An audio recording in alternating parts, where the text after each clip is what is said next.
Hello and good morning, students. Welcome to the e-learning program initiated by Shri Gyananjali Vidyapeeth for the students of Standard 9th.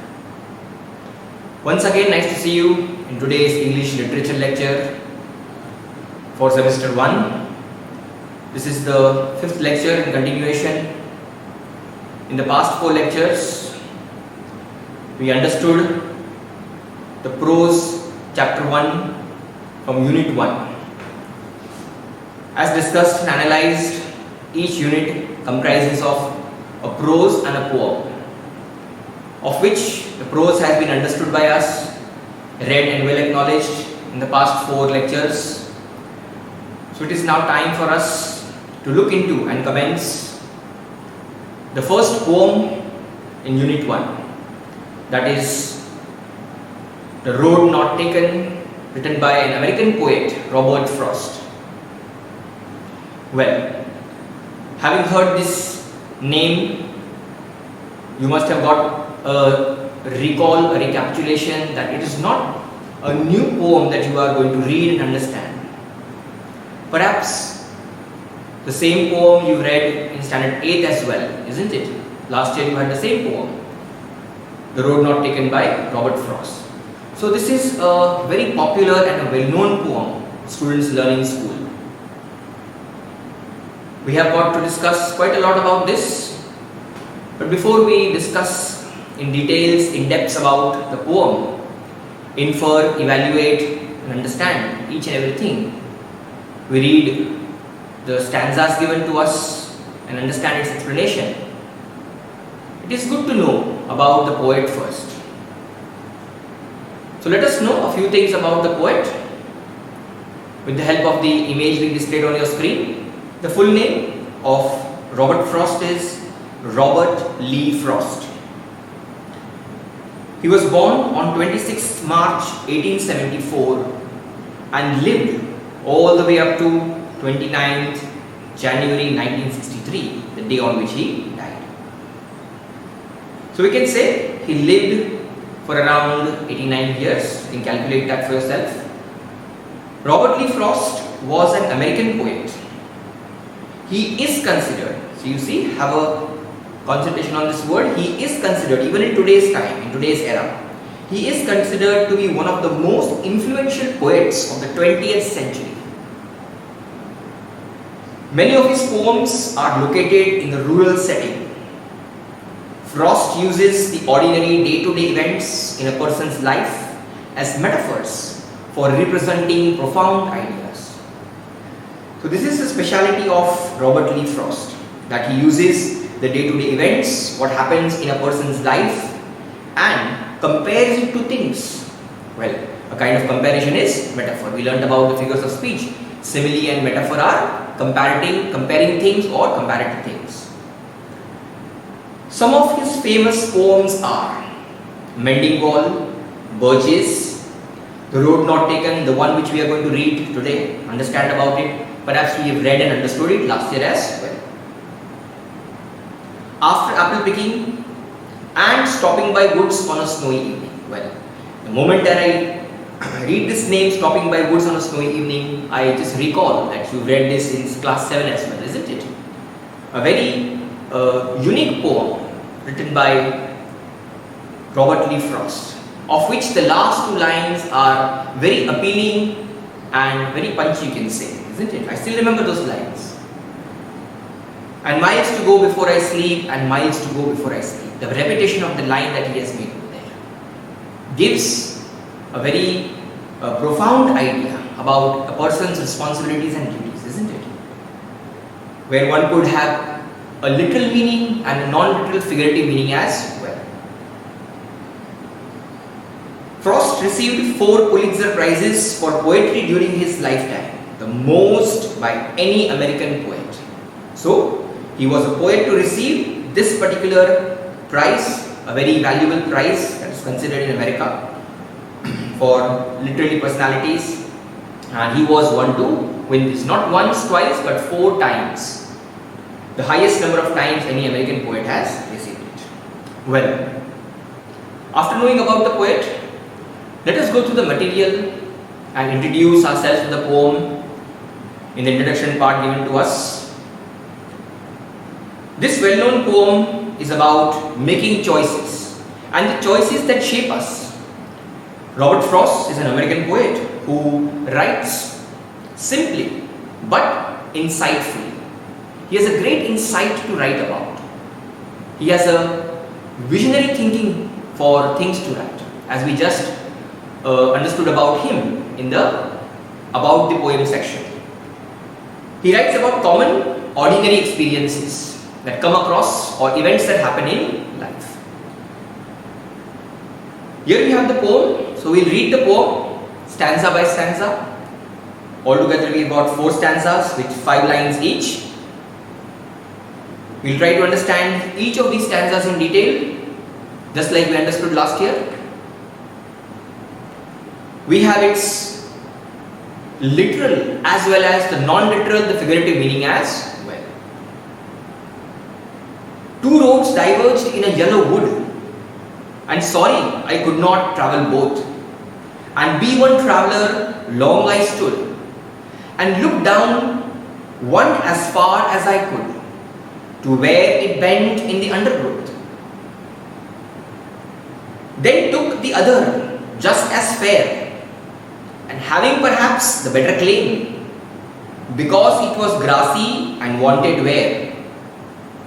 Though as for that the passing there had worn them really about the same, and both that morning equally lay in leaves no step had trodden black. Oh, I kept the first for another day, yet knowing how way leads on to way, I doubted if I should ever come back. I shall be telling this with a sigh, somewhere ages and ages hence, 2 roads diverged in a wood, and I took the one less travelled by, and that has made all the difference. Robert Frost. So you see, the 4 stanzas with 5 lines each delivers, tells us such a lot, speaks to us such a lot of things, of which the first 5 lines tells that the poet, when he was walking, when he was traveling or journeying, he happened to come to a place.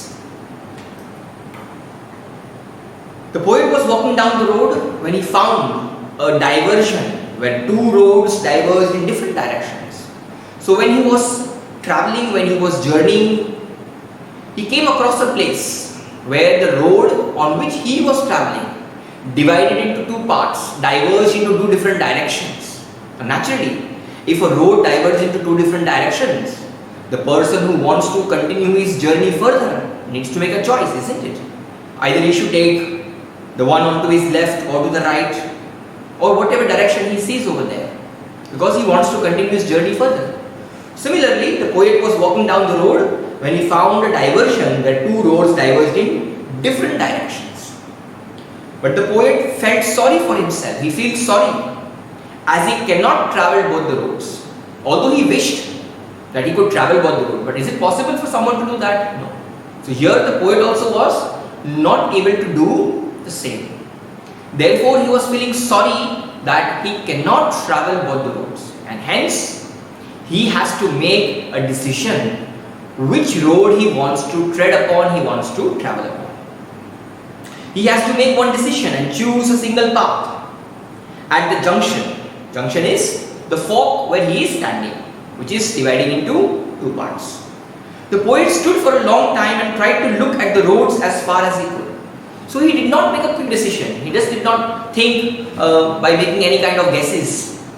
He stood there for a long period of time because he wanted to give a deep thought.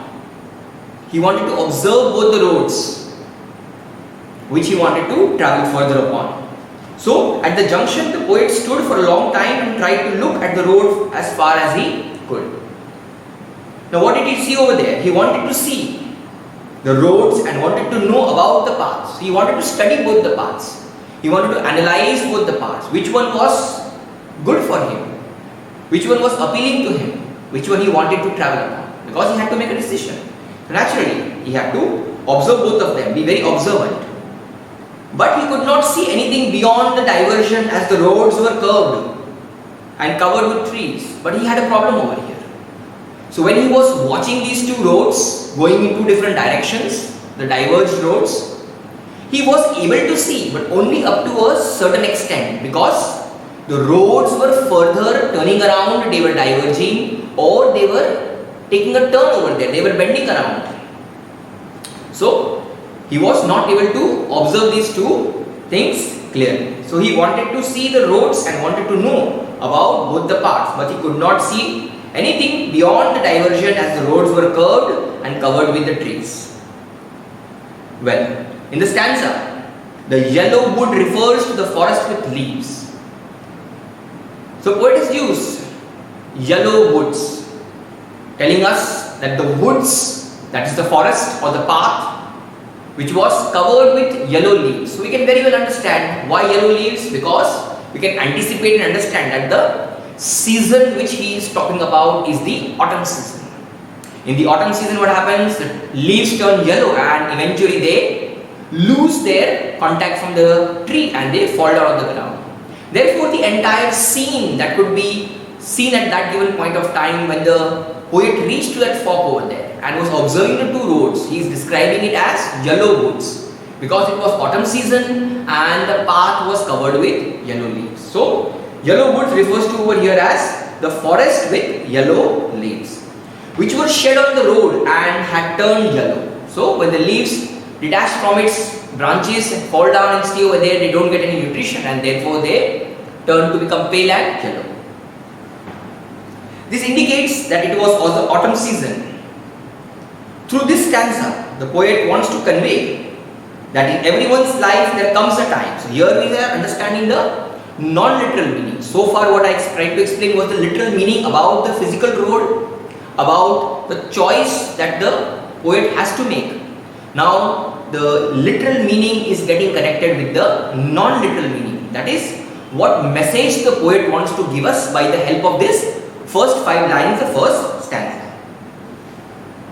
Through this stanza, the poet wants to convey the message that in everyone's life comes a time when we have to make choices, isn't it? We always have a choice to make in life. Even as a student out there, you have a choice, isn't it?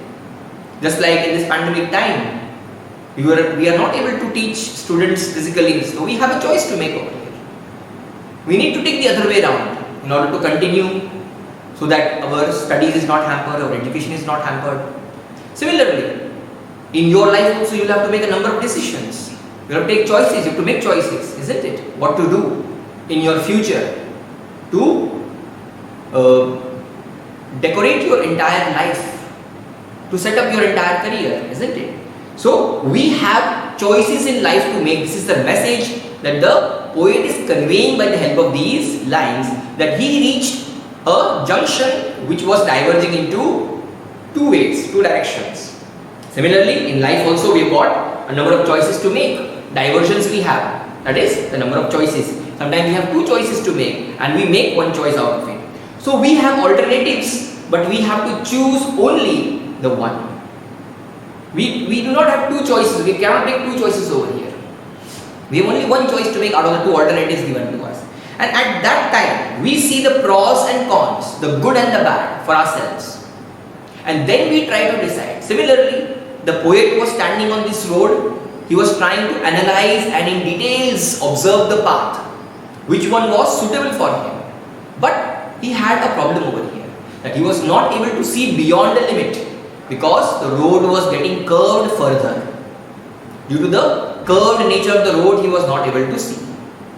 And also, he tells us that he was not able to analyze the road because it was covered with leaves. So it was difficult. Similarly, when we have to make choices in our life out of the two alternatives given to us, we are not able to pre-decide our future, that if I choose this path or I take this alternative, that my future will be completely secure. No, you cannot have. But yes, you can always analyze the pros and cons, the good and the bad. That if I make this choice, what would be good for me? whether life would be giving me a good time or a bad time. So we always have to look into the pros and cons, the good part of it and the bad part of the situation, and take the time to decide which part to take. We should not be in a hurry. We should not be in a panic situation to take decisions for our life. We should give some time for ourselves to make choices with the alternatives that we have. Similarly, the poet is also taking time before making any decision. So he is standing there for some time. So this is the literal as well as the non-literal meaning of the first stanza. Well, let us further read the second stanza and try to understand its meaning. Then took the other path just as fair, and having perhaps the better claim, because it was grassy and wanted wear. Though as for the passing there, had worn them really about the same. So what is the poem trying to tell us over here in the literal sense? After taking long time over there, after standing over there at the junction for quite some time, long time, because it's clearly mentioned long time. He stood there for quite a lot of time. The poet finally makes a decision. He makes up his mind. He decided to take the other road and leave the first one. That is how he is taking a decision. The literal meaning we are understanding. So after taking a long time, the poet decided upon which road he wanted to travel upon, how he wanted to continue his journey, which one he wanted to choose, and therefore he decides to take the other road and leave the first one. He thought that both the roads were equally good. So after having a careful observation, where he could observe the road only up to a certain limit, up to a certain distance, he makes up his mind, and what is he thinking in his mind? That both are equally good. And if both are equally good, he thinks and makes one choice over the other. Isn't it? If both are very good, then again it's a problem. What to do? At that time also, we have to choose the best one that comes to our mind. He started walking on the road which has grass on it and feels that it was a better road for him. In the line we say it's a better claim. So, though he finds both the roads equally good, despite of that he chooses the other one and leaves the first one. Why? Because he thinks the one on which grass has grown is not used by much people. The literal sense we are talking about. He thinks about that this road on which a lot of grass has grown, he thinks at that given point of time that many people have not walked upon it, they have not trodden upon it. So it is better I take this one. This could make a difference in my life. So he chooses the one with grass on it and feels that the road was not used and wanted wear, meaning that only a few people have walked through it, and therefore it is more appealing to him, and he decides to walk on that particular other road, leaving the first one. After walking some distance on the road, the poet feels that both the paths were almost the same.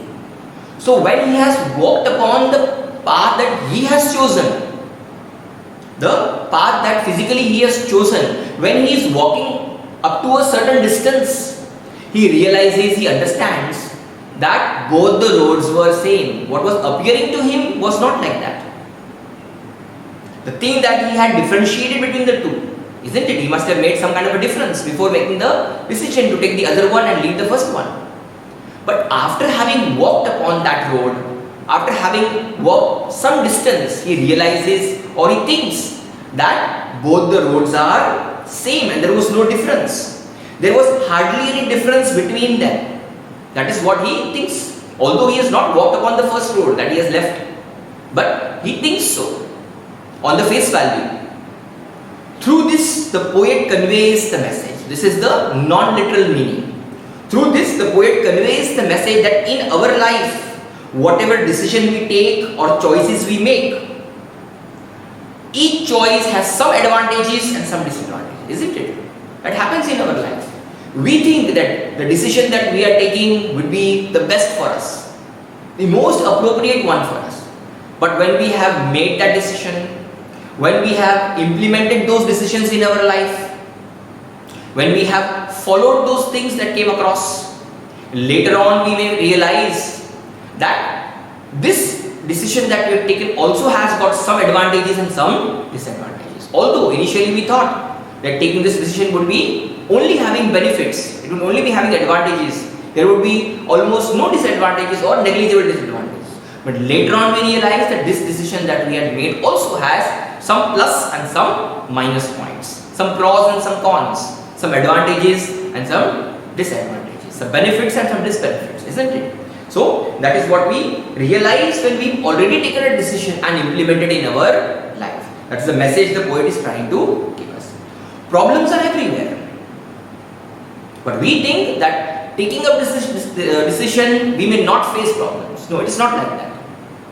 Despite of our careful thinking, our appropriate choice making, despite of that we come across problems. So the poet is trying to tell us that problems are everywhere. Despite of taking up a very firm, a very thoughtful decision, we will find problems in our life. So we must be ready to face them and not get disappointed with these challenges of our life and face them with great courage and boldness. Well, so this was the non-literal or the figurative meaning that the poet was trying to convey as a message by telling us that the two roads of which the one we decided, thinking that there would be no problems, we should be ready for it, but after some time we may realize that this also contains problems and challenges to be fulfilled. Well, let's go to the third stanza. And both that morning equally lay, in leaves no step had trodden black. Oh, I kept the first for another day, yet knowing how ways lead on to way, I doubted if I should ever come back. So you see, what is the poet trying to tell us in the literal sense over here? The poet is trying to tell us that both the paths seemed to be similar that morning. So when he reached over there on that particular morning, stood over there for some time, for a long time perhaps, what did he observe? What came to his mind? That both the paths seemed to be similar that morning. So on that particular morning, he found both the roads equally the same. That is what is told to us, isn't it, in the stanza? And both that morning equally lay. Both were appearing to the poet that particular morning in a similar manner. He was not able to differentiate between them, though he took up a decision. But it was very difficult for him to differentiate between them because they were looking alike. They were having a similar appearance. Leaves were shed on both the roads. It was not that one road had leaves and the other was completely without leaves. No, it was autumn season. Leaves were fallen on both the roads.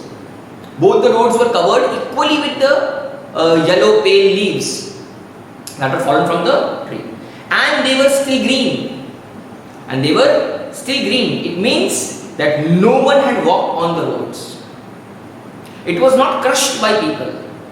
Otherwise, if somebody would have walked on those roads, what would have happened? Those dry leaves would have got crushed and crumbled.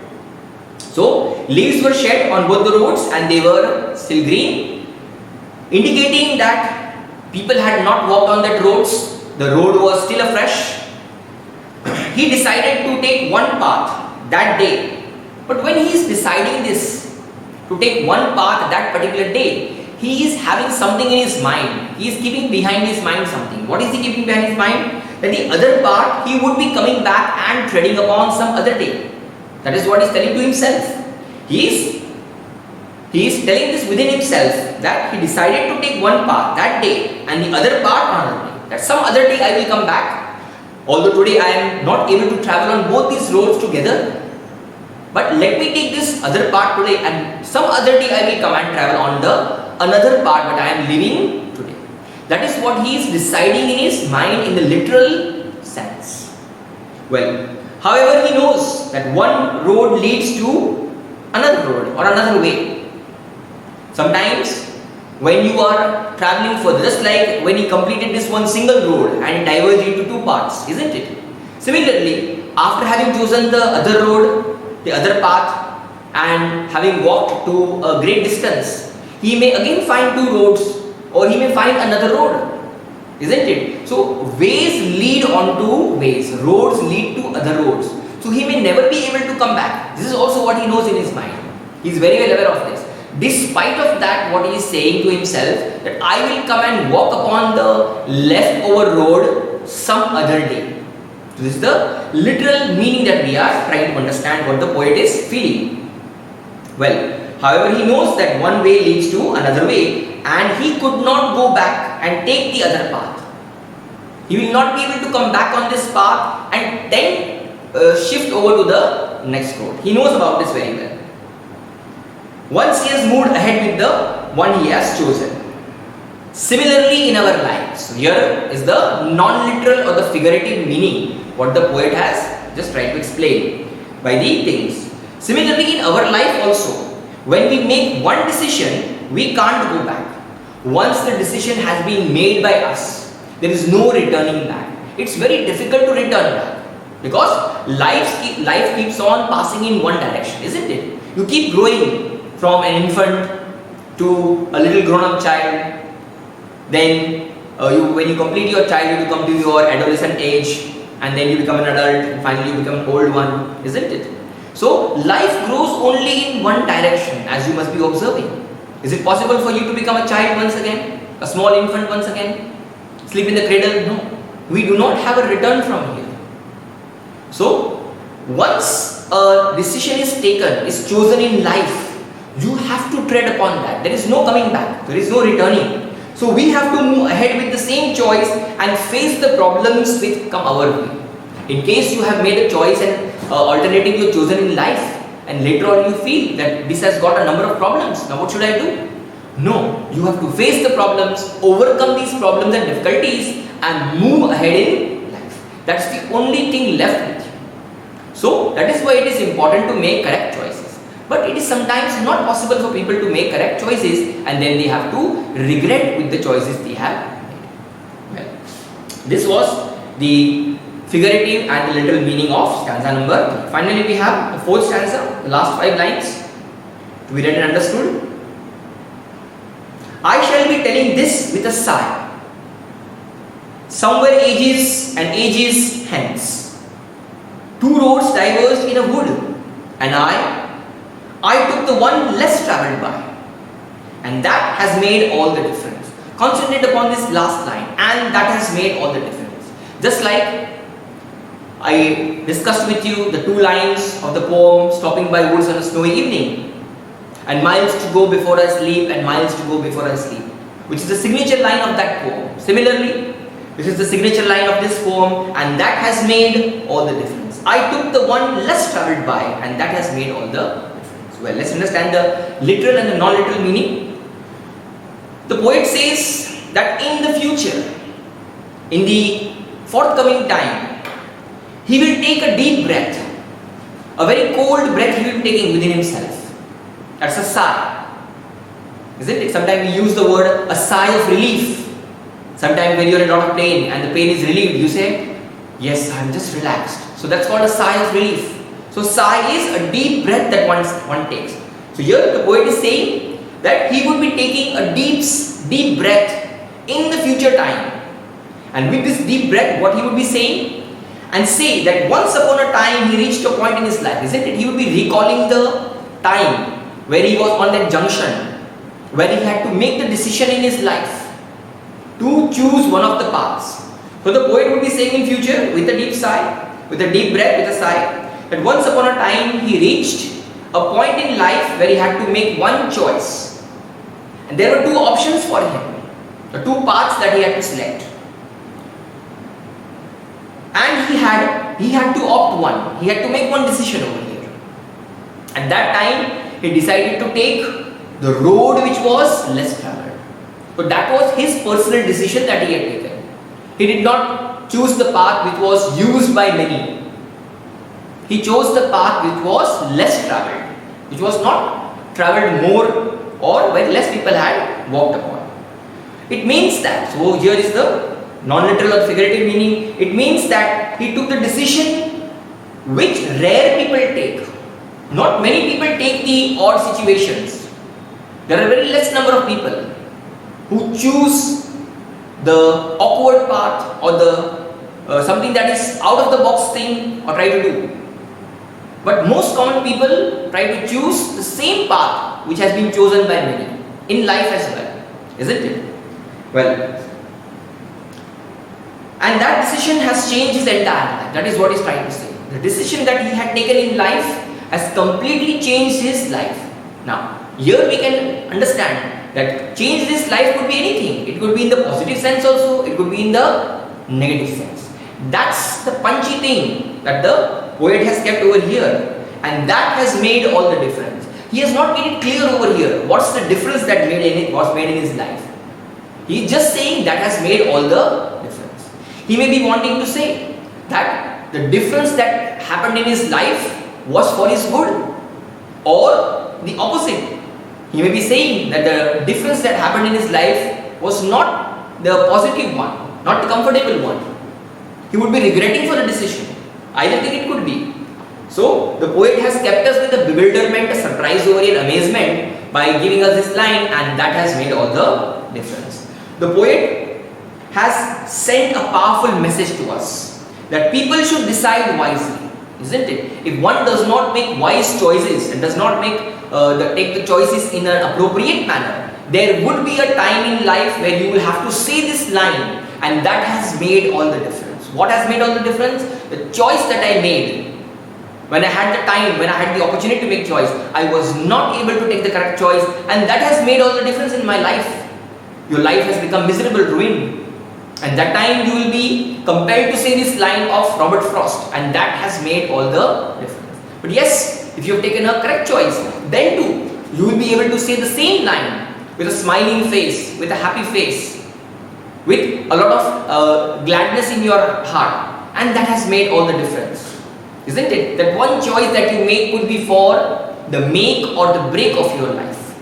So a wise message the poet has given us, Robert Frost, that decisions play a very important role in our life, and they will have an impact on the rest of our life. If the choices that we have made are appropriate, are correct, are suitable ones, then we will not have to regret for what we have done. That is what the poet tries to convey the idea in this poem. Well, let us now understand the literal and the non-literal figurative summary of the entire poem, which we understood stanza by stanza. The literal summary is: one day the poet, travelling all alone, reaches a point where the road divides into two. He faces the situation of uncertainty. He is not sure. He is quite uncertain what to do. He thinks which road he should take to continue his journey. He gives a careful thought to which path he should follow by standing over there for a long time. Then he decides to choose the road which seems to be less traveled. So he thinks it is less traveled. In his point of view, in his opinion, it is less traveled. He feels that it will make a big difference in future. That is what he feels. That if I travel upon this less traveled road, there would be a huge difference in my future, in the building of my future. That is what he feels. Though he might never get a chance to go back and try the other road. Well, he has got this notion in his mind, his understanding in his mind, that if he chooses that one path which is less traveled by people, he follows that path, if he continues his journey on this path, he very well knows that he will never get a chance to come back and travel on the other road that he is leaving behind. He will not get a chance to try that road. The poet makes a difficult decision, and therefore he takes the decision of his life. A very difficult situation he is in, and therefore he is taking a difficult decision. The poet feels that ages from now, further what he is feeling, that having taken this road and walking upon this to a great distance, having travelled his entire life on this, and when he reaches a certain age, it means when he becomes old, from his youth he would be turning to become an old person. That time he would be having a different feeling. So the poet feels that ages from now, many years from now, that is what he is thinking at that given point of time, he would be telling about his decision. He would be recalling about his decision, or he would be talking to someone about his decision that he has taken with a sigh of relief. With a sigh of relief. That it is a great relief for me that I was able to take this decision in life. That I was able to make a correct choice in life. He would tell the less frequented path had made all the difference in his life. So he would be able to say to someone, he would be able to discuss this with someone, maybe his grandchildren. He would be able to discuss this. His children and grandchildren, he would be able to discuss it. That I made a choice in my life and that is why it has rewarded me. So he is saying a sigh of relief. He would tell that the less frequented path, the less travelled path has brought him this kind of, made this difference in his life. That is what the literal meaning of this or summary of the entire poem, stanza by stanza, that we understood. Similarly, the non-literal or the figurative meaning also has been provided to you. Let's go through this and finally summarize and conclude our understanding on this note. The Road Not Taken is a well-known poem about making choices in our life. The choices that we make in our life is a very crucial, a critical thing that we need to do in life. The choice we make shapes us. In the poem, the road symbolizes our life. So here, things are being compared. As told to you earlier about the poet. The poet takes events and things from the surroundings and compares it with the literal things. That is the metaphor. So here you can see a metaphor has been used. The road has been compared to a person's life. So a road and a person's life is here compared as a metaphor. So in the poem, the road symbolizes our life. So what is road over here in the literal sense is in the non-literal sense or figurative sense our own life. So we are walking, we are journeying on the path of our life. And the path that we don't choose is the road not taken. So you see very well it has been differentiated and the title has been justified by the poet in the non-literal sense.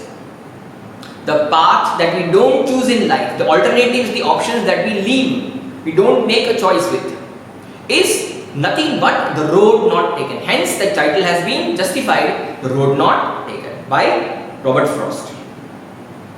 The poet describes his life experience and says that long ago he had two choices to make. Just like we understood the literal sense, that the poet is standing on the junction on a fork and he is standing there for a long time to decide. Similarly, the poet is describing his life experience and saying that long ago, many years ago, when he got this opportunity to make a choice in his life, he made a choice. He had chosen the one and moved ahead with it.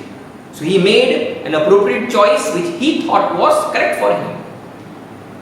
Now if he wants to make another choice, he can't do so. Now if he thinks that I made that choice at that given point of time, on that particular age, so can he come back and live his youth? Can he return back to his youth once he's become old? No, he cannot do so. He cannot come back to his youth and take the other decision that he did not take at that given point of time. So that is what is the poet telling us in the non-literal or figurative sense. Now if he wants to make another choice, he can't do so because the time has passed. That is why it is said, once time elapses, it doesn't come back for anyone. The message the poet wants to convey is that the choice we make significantly, in great sense, impacts our future, our life. Our future is completely dependent upon our current decisions that we make, the choices that we make in the current time. If we make the wrong choice, then we can't go back and correct it. Once a wrong decision is taken, it's taken. It cannot be corrected. It's very difficult to correct. Perhaps it cannot be corrected. Therefore, our parents, our teachers advise us to take right decisions in life. As students, you will be having a number of situations in life where you have to take strong and bold decisions. So make sure, think about this poem at that time before taking any strong and bold decisions. No doubt the decisions will be correct. But think about it before you take any decisions. Think about this poem that you are learning, so that this poem can be a kind of say a lesson for you in life, not just a poem. Then we can't go back and correct it. We will have no option, no other chance rather than regretting it. The only thing we would be able to do at that time is regret.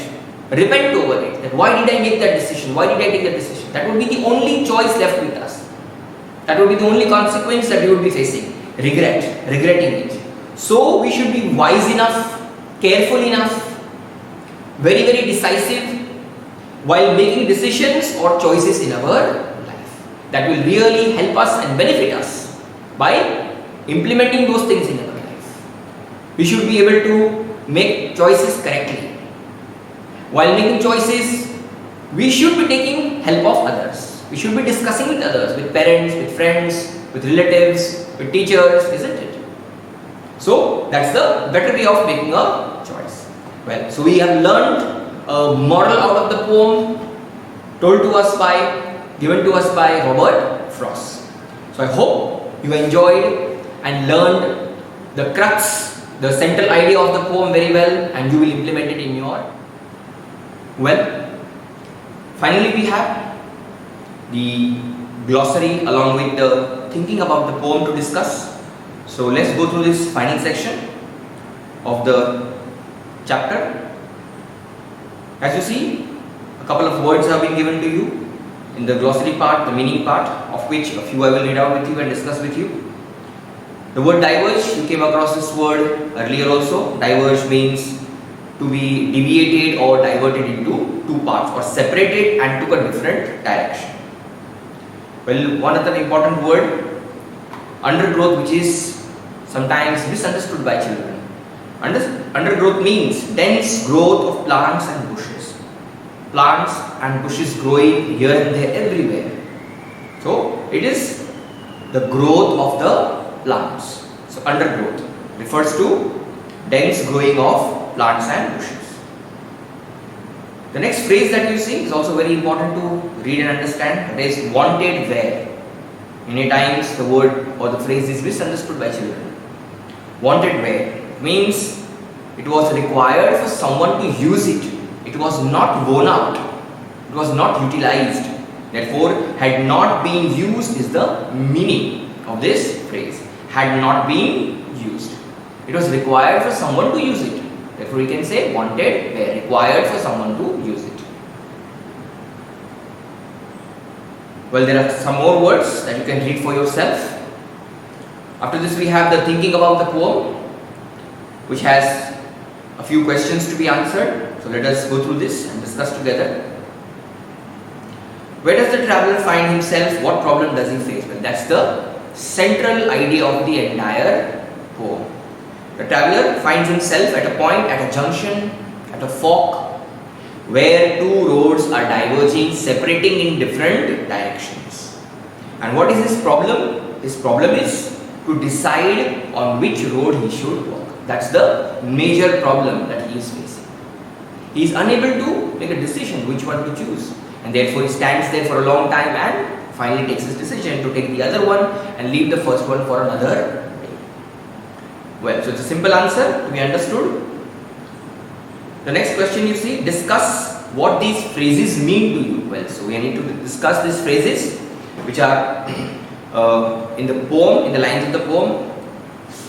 Yellow wood, earlier discussed in the non-literal figurative meaning.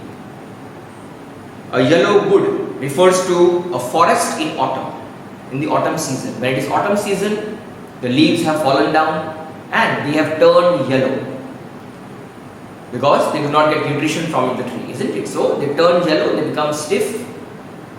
When you tread upon it, it makes a crumbling sound. So the entire forest is covered with such yellow leaves, and therefore, what is the poet referring to? A yellow wood, a yellow autumnal forest. Next phrase is, it was grassy and wanted wear. So what is the poet telling us over here in the literal sense? The road was grassy because it was less travelled. It wanted people to move on it. It was not used by people. It was just by itself. many people had not walked upon that particular path, that road, which the poet was observing. Therefore, it is being said by the poet that one of that path that he was observing, he was observant over there. It was grassy and wanted bare. We just came across the meaning of the phrase wanted bare. As you can see, had not been used. So something that was not used that the poet is saying in this phrase. The next phrase, the passing there. What is the meaning of the phrase passing there? Walking on the road, or the people who walk on that road are being referred to as passing there. So passing there is none else but the people whom the poet is referring to over here. He is replacing the word people with the words passing there. The people, physical people who are supposed to pass all those roads have not passed. So the passing there, walking on the road. Leaves no step had trodden back. This means leaves had not been crushed under the feet. As I just told you a little while ago, leaves no step had trodden back. When people have not walked upon that path, the dry leaves are just still there. The dry leaves have fallen over there. They have turned yellow. So when people have not walked, not trodden on that path, they have not travelled on that path, what will happen? They have not trampled the leaves. They have not crushed the leaves. So the poet is using leaves no step had trodden back. No feet had crushed it. So simple meaning has been given, leaves that had not been crushed under the feet. Next one we have, how way leads on to way. So here the poet is simply trying to tell us in the literal sense, one way or one road leads to another road. We know that very well. Sometimes we travel to places, isn't it? We find that one road is leading to another road because that's the direction where we want to go or where it will be leading us to. So the simple phrase tells us how way leads on to ways. How one road gets connected to another road. These were a few phrases that we discussed. The next question that we have to discuss is there any difference between the two roads as the poet describes them? Well, we came across the lines where the poet has told that both the roads lay equally same. He was finding both of them same. But despite of that, he had to take one decision. So, the answer is there is no difference that the poet is finding between the two roads in stanzas 2 and 3. We came across stanza 2 and 3, isn't it? So, stanza 2 and 3, where he expresses that both the roads were the same in his eyes.